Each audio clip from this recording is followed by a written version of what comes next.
Destigmatize Mental Health Podcast, Season 5, Episode 3. We're here with Mr. Shadow. Mr. Shadow, welcome to the podcast. Thank you for having me. Appreciate it. Of course, man. Shadow, where can people find you? You can find me on Instagram at Mr. Shadow 619. On TikTok, you got to spell out Mr. Shadow 619. And every other platform, Mr. Shadow 619. That's pretty much it. MrShadow.com. Yeah, it's pretty easy to find you. I reached out to you earlier and during the week. And before we even get started and get into it, man, I really want to go ahead and give you your flowers. I've been listening to your career since the late 90s. You've definitely been a voice for the 619 for 2 decades. Your impact here in the 661, where I'm from in Bakersfield, in the Valley, it runs just as deep. People grew up hearing your music and they saw their lives in your lyrics when nobody else was looking. And I really want to thank you for the work that you've done for our community, man.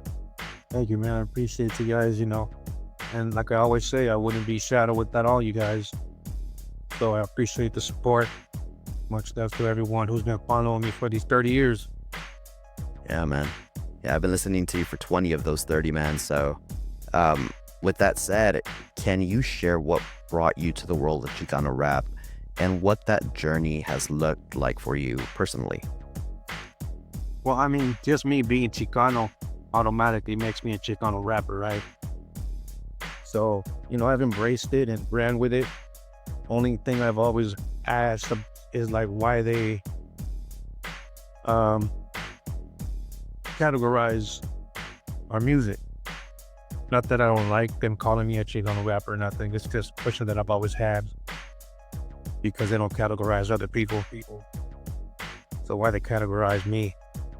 But it's all good though. Our movement is big. It's so big that we created its own genre. And people might not like it, but they do respect it. So that's what it is. I was actually literally going to ask you about that, just kind of that curiosity for me as to when you hear the term Chicano rap, how you feel about that. I guess for me, my thoughts are that it's placed in its own category when no other race or ethnicity has that. What are your thoughts there? Right, and that's the beauty of it, But at the same time, it keeps us out of certain circles because of that term. But now more than ever, we got to embrace it and love our ethnicity and all our Chicanos and Chicanas and our Mexican history because, the times we're living in. We got to stand together. We're bigger in numbers. Absolutely agreed. Everything that's happening in the political climate and just in the world, it's disheartening to say the least, man. Yeah. Shadow, you've been in this industry for 30 years. One thing that I've noticed about legends who have this level of longevity is that the hustle evolves. Looking at where you are today compared till the Till I Die days or that era, how has your focus shifted when it comes down to that daily circle and energy that you allow around you? Is it different type of mission nowadays, or do you feel like you kind of keep that same flow? No, absolutely. As far as me personally, I like to be alone. As I grew older, in the beginning, yeah, I had a bunch of people around me, and I had homies from different neighborhoods and people from the industries. But as I got older, and I started to cherish my time with my children and my family more, the more I want to get away from that. And now if I travel with my family, my wife, my daughter, my other daughters, my son. So, I'm a family man. I'm not a 40-year-old out in the streets running amok no more, Especially after my second stroke. I live every day like it's my last because it's literally like that. You feel me? So I gotta make sure I stay grounded and I stay around, not get in trouble or, there's still haters out there, So the old me doesn't want to come out. I want to keep them there. Yeah, I get that. And a lot of people don't believe me. I look different compared to what I did back in the day. And and we'll talk about that. A lot of my clients, I'm a therapist now, I'm a licensed clinical social worker. But back in the day, man, I was running the streets, and people really don't believe that life or that part of my life. And so I definitely understand with what you're saying. And I think for me, I think my reason may be pretty similar to yours. I feel like for me, it was really important to, because the path that I was going, it was going to lead me, but behind bars. And but I always knew I wanted to help my raza, and I took that initiative to be like, you know what, I have to do something a little bit different. And but there's still a part of me, there's still a part of my heart that belongs to the streets, because Absolutely. that's just who I am. That's who we are. Absolutely, man. But now we have children, we have families, and I want to be here every day to tell my children I love them like I do, and just enjoy life, not having to look over my back. I just get comfortable at night. Yeah, and that's the really good thing that doesn't exist for a lot of people. And I hope that, the people that do listen to this episode kind of have those deeper conversation, have that level of insight. But in our community, especially within the Chicano culture, the rap game, there is often a huge pressure to be hard or invincible. From your perspective, what are some of the unique strengths that you've seen in the community when it comes down to resilience? And on the flip side, how does that tough exterior that you and I were just talking about make it difficult to talk about the emotional struggles that we may be dealing with on the inside? All because, like you said, they see the tattoos, they see the shaved head, they know the history, and they're like, "What do you mean? Are you soft now?" Nah, if anything, I'm stronger because I'm, you know, taking into consideration not just my feelings, but my children's and my mother's, and now I know the grief I used to put her through. Even though my kids, they're not into gang banging or nothing like that. But if they're home late or something, I'm like, oh, where are they at? Are they okay? So now I start to understand what my mom and dad used to go through when I was younger, and I learned to appreciate the little things. Waking up in the morning, smelling a fresh cup of coffee, enjoying just the day that God gives us, man.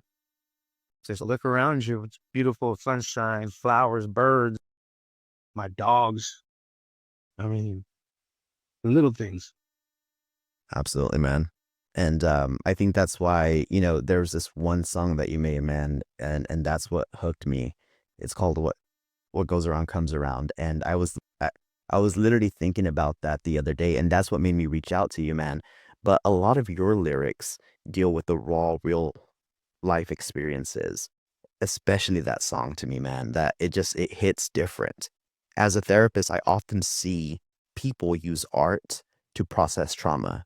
Do you feel that music has been a form of therapy for you? And how do you navigate the weight of the stories that you are telling without allowing it to pull you under?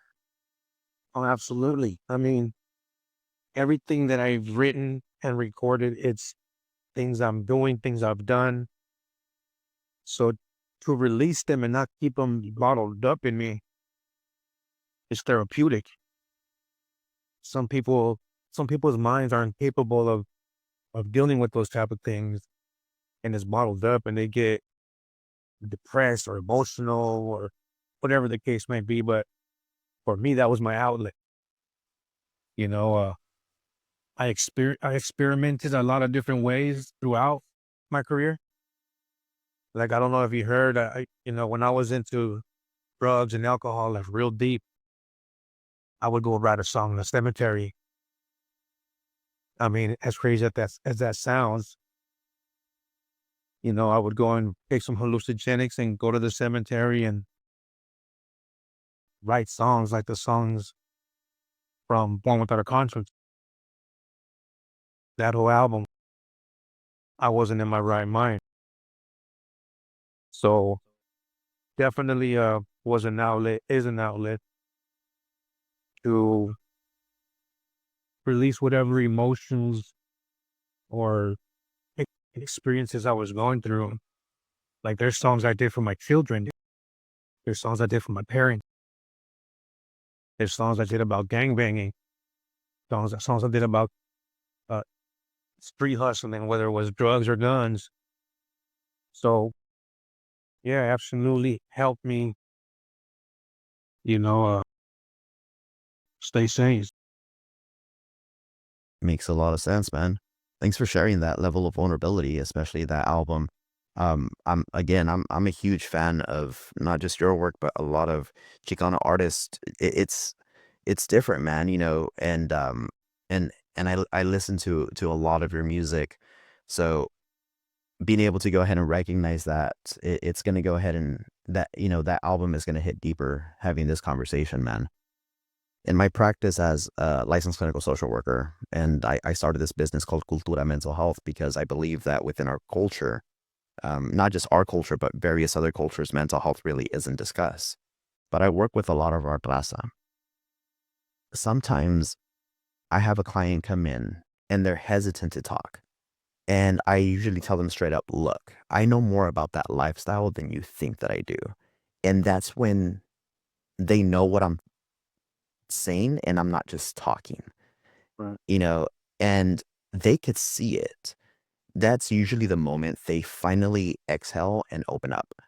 In your music and in your life, how important is that unspoken understanding? Do you find that people come to you for advice now because they know that you've lived the chapters that they're currently stuck in? It's crazy you say that because a lot of times I do get messages. Back then, when there was no internet, I would get letters from a lot of homies that were locked up and people that weren't locked up and talk about how they can relate to my music, how it spoke to them and it helped them through some dark times or whatever. And I see it a lot in our raza that hold back a lot. And I think that has to do with pride or insecurity. They don't want to, they're like, oh, well, I want this person to think this way of me. But if they knew that releasing all that gives you like a breath of fresh air, consciously it helps, emotionally it helps you. And all those relate to physically helping you not feeling down or, discouraged or alone. I do think that people who do relate to music, it's because they're living it, going through it.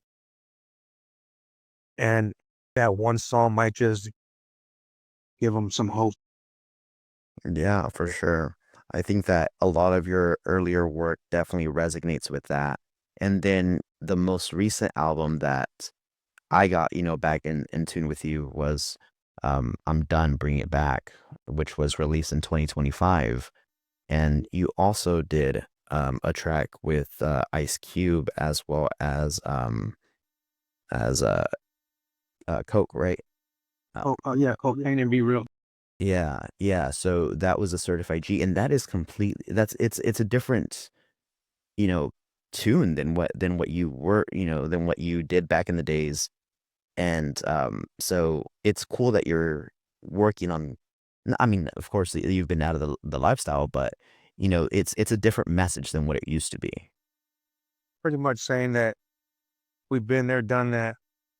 We're certified G's. We lived what they're rapping about. Like we really lived it, Yeah. and and that was just me being my 13, 14, 15-year-old self with the 12 gauge pump under my mom's couch. And you could ask her, that's a true story. I, Yeah. I, I couldn't fake it if I tried, bro. Yeah, no. Yeah, man. I I get it. And I hear so many stories nowadays, similarly. It's really interesting here in Bakersfield. It's there's word that's kind of going around that I have some understanding of the lifestyle.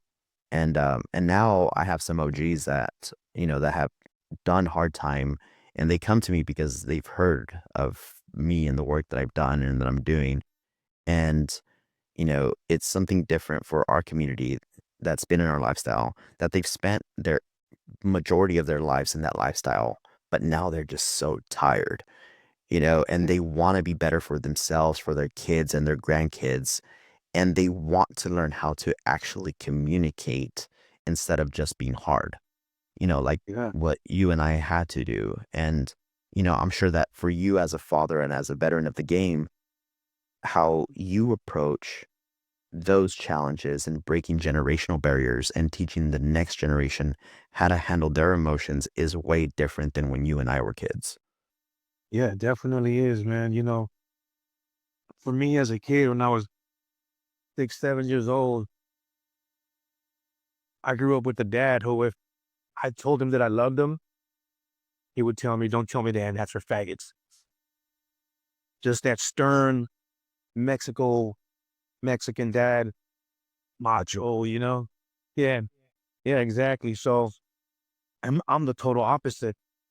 I love my dad, rest in peace. Don't get me wrong, but I feel proud every time I tell my kids that I love them. I'll walk by my youngest daughter's bedroom on my way out of my bedroom, and I'll be like, "I love you, baby." I'll text my daughter and my son, "I love you guys." You know what I'm saying? Because I know how I felt when my dad would tell me that, and I expected and "I love you" back. Never got it. So that's one thing I told myself I would never do.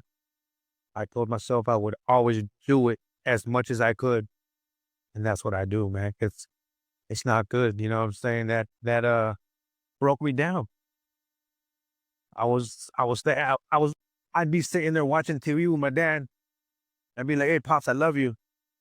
"Oh, don't tell me that. Don't. That's for faggots." But in Spanish, and it sounds even worse. I heard it's different. Very like, yeah, he's like, "No me digas esto, es pa jotos." Yeah. So I was like, man, I don't want my kids to feel the way I'm feeling right now. Uh, So I'm the total opposite, man. I let them know that I love them and that I'm here for them. and you knew that at such a young age that you just wanted to do different from your dad, even though you have love and respect for your pops. It's also Yeah. like, I'm gonna go ahead and do the complete opposite of what you're doing. Yeah, exactly, man. And like I said, I don't hold it against him. I wish it would have been different. I think I would have liked the way I would have felt if I heard that from him. Yeah. But I took everything else from him: hardworking, not being lazy, being committed, everything except that. Yeah, because there's good characteristics of your dad, which is why you have love for him, but there were also some things that I was just like, "Yo, like, where is this coming from, or why is this even showing up?" You know what's crazy? And I never told this to anybody, maybe some close friends, but the only time that I felt my dad was proud of me was when I was 15 years old, and he used to go party with his homies on Fridays and Saturdays. They'd get together at the homie's house and they would drink. He wasn't into gangs or nothing. He was a straight Mexican from Mexico. Yeah, just pisteando. Yeah, pisteando, listening to corridos. Yeah. And one time he came home like scared, but anxious and frustrated. Like, "Hey, son, they try to kill me right now." In Spanish, of course. Yeah. It was like, "Hey, some dude over there pulled up and got into some stuff with my guys," and I got into it, and he tried stabbing me. I was like, "What?" And back then I was still acting, Yeah. you know? So I told my dad, "Well, let's go." I grabbed my bag and we got in the car and went over there. So this guy was driving a nice 65. Ford Mustangs, super cherry, like showroom clean. As my dad went in there and called him out, I went to work on the car, windshield, windows, lights, doors. I was just smashing me, right? Yeah. And then the guy comes out and he's like, "What? What's going on?" So I walk up to him and I tell him, "Oh, you try to stab my dad?" Well, he has people that respond for him and watch over him, and I picked him in the knees, and rest is history. Right. Then my dad's like, "Okay, yeah, leave him alone." So we get in the car and we speed off to the house. On the way there, he was like a little kid, like, "Ha ha, yeah, that's my son. That's why I love you." I'm like, "What?" I was thinking to myself, "This is what I gotta do to get a I love you out of you." Crazy. We could have both went to jail right now. Yeah. It's crazy that it took that for him to reach in his heart and be like, "I'm proud of you. I love you." When my music came out and I told him, "Hey, dad, look, I'm recording an album. I'm gonna make people know who Jose Anguiano is." You know what I'm saying? He's like, cállate, cabrón, and this and that. And he didn't believe me, doubted me. Finally, the CD got done, and I approached him with a physical copy that I had signed over to him and I dedicated to him. And he was like, "Oh, cool, man. You weren't lying." I said, "No." He goes, "So this is what you want to do?" I said, "This is what I'm gonna do." And then I walked off. And yeah, man, it's been crazy. Yeah, man. How giving your dad that album, man, I'm sure that must have felt really good. And for those that really don't understand that may be listening to this episode, creating an album back then was not as easy as it is now. The resources did not exist. It was super expensive. There were lots of sacrifices that needed to go ahead and get done. And being able to go ahead and get picked up by a label, you made it. And and that's nowadays, we could create our own labels. I created this podcast platform. I have this, mic this mic within itself would have cost thousands upon thousands of dollars, and I got it for chump change in comparison to that. So the sacrifices that were made and being able to go ahead and obtain that album, people need to understand that was you made it. It's done. It was cemented. And now people could upload shit on Apple Podcasts and or Apple and Spotify, and it wasn't that back then. Is that fair to say, Shadow? Absolutely. You had to really know somebody who had a professional recording studio so that you can make professional music. And I got to give my boy Hitman from my neighborhood his flowers because he made it happen. We went from selling drugs and guns. We took money and put it into some beats and made till I die. Yeah. And, off of that, 30 years later, here I am. So if it wasn't for him driving me to the studio, driving me to shows and these labels and everything else, man, I don't know what would have happened, but my boy Hitman had a lot to do with the beginning of Shadow. Yeah, man. And that's awesome that you're able to do that and to get that. And then when your dad was able to go ahead and see that and your family was able to go ahead and see that success, I'm assuming that the response was a little bit different than what you Oh, expected.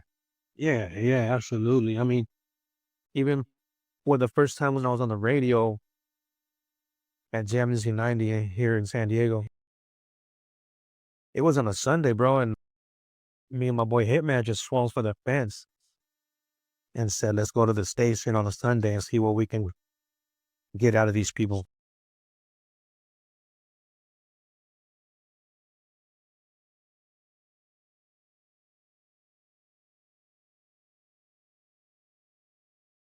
Thank God that people opened the door. Lisa Vasquez, to be exact, the program director, and gave me that 1 minute in her office on a Sunday, you know, because that day I called my sisters, my brother, my mom, my dad, and I told them all to put it on Z90 because I was about to be on the radio after commercials. And that was crazy, man. That was the beginning of my career. That's awesome, man. I'm glad to hear that. And then after that, they put me on rotation on the radio, and both my mom and my dad would come like, I was over here and I heard somebody bumping your song on the radio. Uh, yeah, man. Yeah, no, man, that's awesome. That's awesome stuff, man. And again, people that may be listening to this podcast, it's like, man, on the radio, that's it. No, no, man, that was everything back in the day. That was Oh, yeah, of everything. So the sacrifices that were made, man, it's awesome. Thanks for sharing that story. course. Um, I want to get real about, kind of the streets and the systems, and it feels like every election cycle, we see these politicians using immigration reform as a talking point to get elected. And they use their own they use us as and our own self-destruction, the violence in our streets, as the proof that they need to keep pushing for those agendas. From where you stand, how do we make the homies realize that we're out here taking out each other? We're actually giving the people who hate us exactly what they want. Is unity the only way to take that weapon out of their hands, or what would you say to that? Absolutely. You know, the more I get older, bro, I started to realize that there's no community without unity, and vice versa. There's no unity without the community. And the word unity isn't community. So it definitely is the way to make these politicians think twice about what they're going to say or what they're going to do, and stop their agenda because they lie to us left and right to make us look like the bad person, you know? And it's the total opposite, man. And I think we're stronger in numbers, and we just got to show them that they're wrong. There's a person inside these bodies that care about family, care about the community, care about the rasta, the culture, and everything else that comes with it. So, I don't like to get political, but this administration right now is trash. And yeah, man, it's getting crazy, bro. It's ugly. Yeah. Like, what are my grandkids gonna be brought into? My daughter's about to get married. I know they want to have kids, but she's told me herself that she's scared to bring a kid into this world that we're living in. Oh, That not only deprives her and her husband, deprives me, my family. It deprives the community of more people that are gonna be born into it. It's just a ripple effect, bro. And they don't give a shit about us.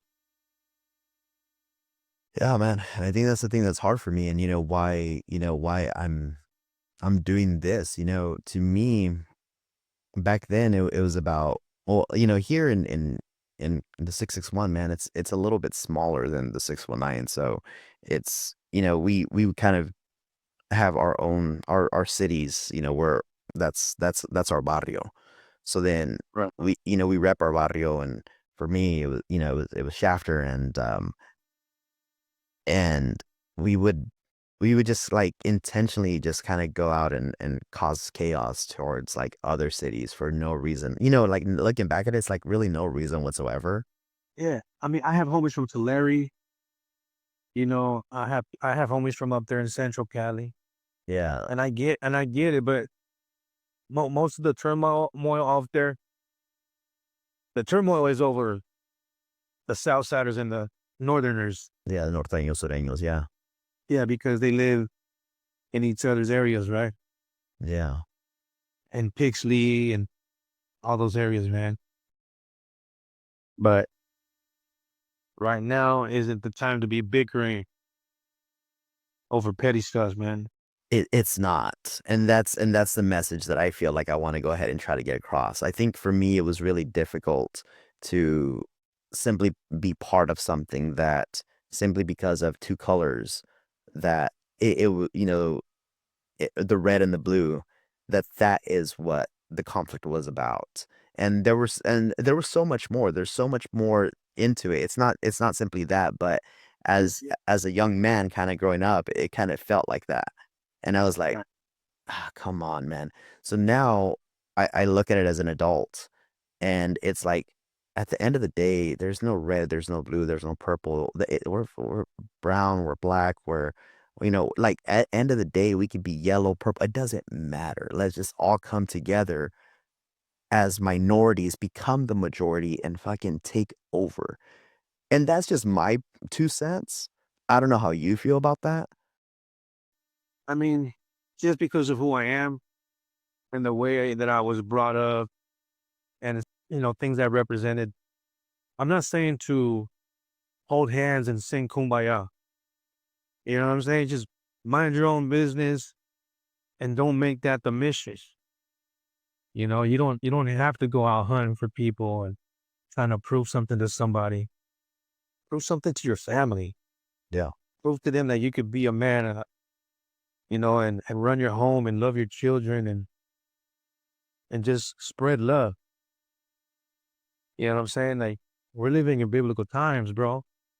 And a lot of people might not believe me, or they might be like, oh, this was turning Christian. No, I am Christian, a proud Christian. I put God before anything. Then I put myself and then my family, because that's the way the Bible says, and I hope the older they get, they realize that they wasted a lot of time and a lot of years worried about some bullshit, Yeah. so, Yeah. man, there's bigger problems that we need to deal with. I always say that the downest hood is fatherhood. You want to be a real gangster, take care of your kids, take Yeah. care of your house and your family. Yeah, for sure. Yeah, I just encourage people to really look at when the death of Rodney King and when the red bandana, the blue bandana were tied together, and it was that was a form of unity, man. That was Right. deep, and I hope that with everything that's happening in today's political climate, again, like you said, no kumbaya. We just need to go ahead and just come together. This isn't the time to go ahead and engage in that. But yeah, man. So with that said, for a long time, mental health was a dirty word in the barrio. But now it feels like, a real G move is actually taking care of your mental and taking care of your mind so that you could stay in the game longer. What was the moment for you when you realized that protecting your peace was just as important as protecting your name? It would have to be when I had my first stroke in 2009. I realized how vulnerable and how things could change from one day to another. I think that made me realize that there's more important things to appreciate, to take care of, more important things to live for, and I knew that God was telling me to slow down,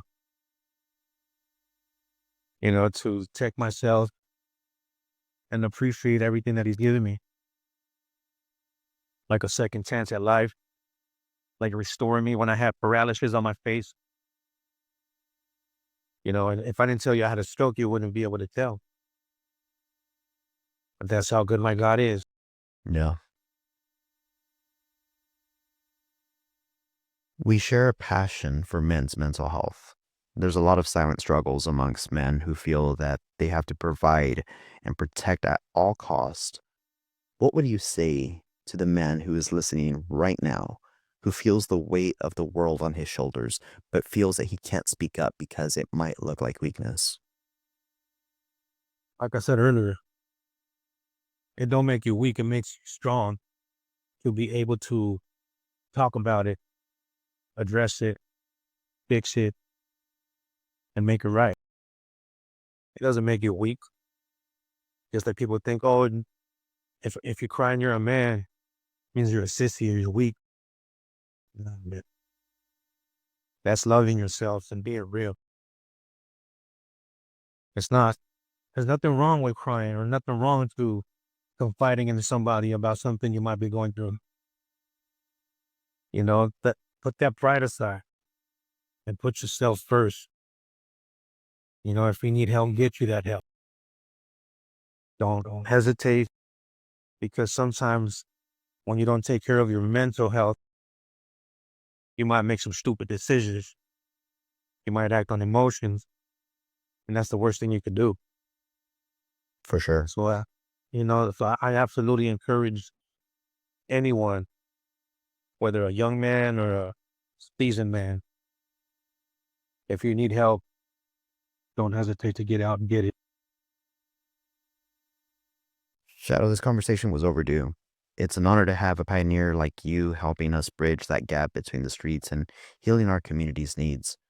As we wrap up, if there's one message or key piece of advice that you want our listeners to take away about destigmatizing mental health, what would that be? Get help if you need it, but the most important of all, start that relationship with God. That's ultimately who's going to save you. Not just from your mental health, but from everything. That's it. Shadow, once again, how could the people connect with you? How could people reach out to you? How do people hear your music? Man, just Google me. It'll pop up. All my platforms, all the social media sites, it'll all come up. MrShadow.com, if you want to get some merch. But other than that, if you Google me, I promise you, it'll pop up. Shadow, it's a true honor to speak to you, man. This is honestly, I didn't think that this would happen, man. And I'm glad that this is you, Little Rob, you get here locally, Blackie. You guys were pioneers for me when it came down to Chicano rap. So I definitely want to give you your flowers, man. And I'm super glad we had this conversation. Me too, bro. And, thank you for having me. Thank you for what you're doing for our people. And I wish you all the success in the world, bro. Awesome. So this was Destigmatize Mental Health Podcast, Season 5, Episode 3, highlighting legacy, resilience, and the 619 to 661 connection with Mr. Shadow. You can listen to this episode and past episodes of Destigmatize Mental Health Podcast on Apple Podcasts, Spotify, wherever you listen to podcasts, and we're also on YouTube. Shadow, thank you so much for your time and everything you do for the raza. We'll keep in touch, my guy. Will do. Much love.